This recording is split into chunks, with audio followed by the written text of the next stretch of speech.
സുഹൃത്തുക്കളെ, മലയാള മിഷൻ അറിയണം എന്ന പേരിൽ ഒരു നവോത്ഥാന പ്രഭാഷണ പരമ്പരയ്ക്ക് തുടക്കം കുറിക്കുകയാണ്.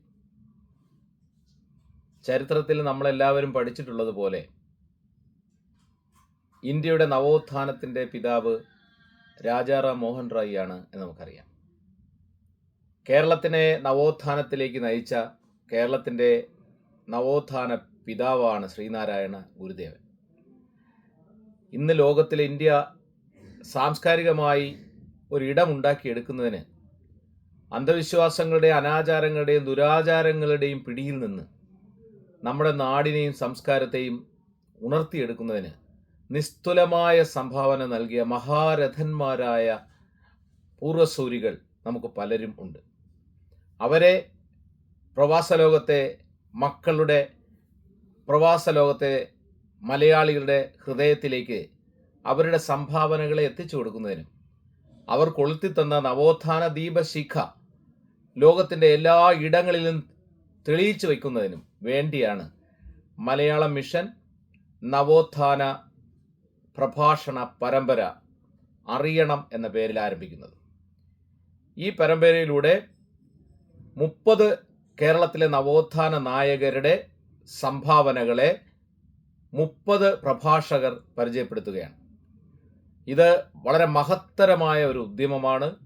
ലോകത്തിൻ്റെ വിവിധ ഭാഗങ്ങളിലുള്ള മലയാളികളെയും പുതിയ തലമുറയെയും നമ്മുടെ നാട് എങ്ങനെയാണ് ഇങ്ങനെ ഈ കാണുന്ന തരത്തിൽ പ്രബുദ്ധമായ ഒരു കേരളമായി മാറിയത് എന്ന് ബോധ്യപ്പെടുത്തുന്നതിന് വേണ്ടി നവോത്ഥാന മൂല്യങ്ങളെ നമ്മുടെ മക്കളുടെ ഹൃദയത്തിൽ എത്തിക്കുന്നതിന് വേണ്ടിയുള്ള സമഗ്രമായൊരു സംരംഭമാണ് ഈ പ്രഭാഷണ പരമ്പര. ഇതിലെ പാർട്ട് 1 അറിയണം ഭാഗം 1 എന്ന് പറയുന്നത് കേരളത്തിലെ നവോത്ഥാന നായകർ എന്ന പേരിലാണ്. കേരളത്തിലെ പ്രഗത്ഭരായ സാംസ്കാരിക പ്രവർത്തകരാണ് ഈ പ്രഭാഷണ പരമ്പരയ്ക്ക് നേതൃത്വം നൽകുന്നത്. 1 മണിക്കൂർ പ്രഭാഷണവും 20 മിനിറ്റ് അതിനെ തുടർന്നുള്ള സംവാദവും എന്ന നിലയിലാണ് ഈ പരമ്പര ഒരുക്കിയിരിക്കുന്നത്.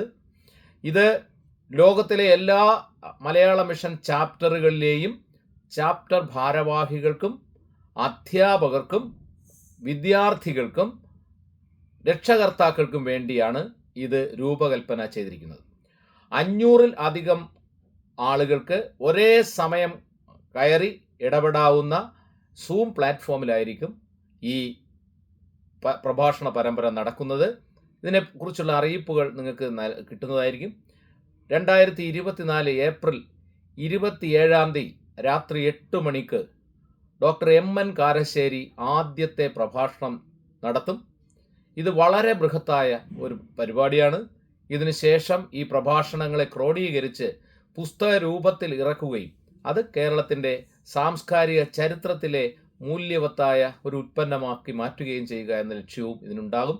തീർച്ചയായും ഇത് എല്ലാ രക്ഷകർത്താക്കളെയും എല്ലാ പഠിതാക്കളെയും എല്ലാ അധ്യാപകരെയും എല്ലാ ഭാഷാ പ്രവർത്തകരെയും ഈ പ്രഭാഷണ പരമ്പരയിൽ പങ്കെടുപ്പിക്കേണ്ട ചുമതല ലോകം മുഴുവനുള്ള പ്രബുദ്ധരായ ഭാഷാ പ്രവർത്തകരായ ചാപ്റ്റർ ഭാരവാഹികൾക്കുണ്ട്.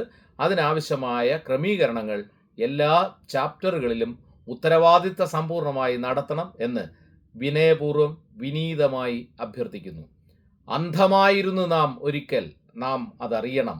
സ്വന്തമായി ഉയർന്നു വന്നതാണ് നാം, അത് അറിയണം. ആശംസകൾ.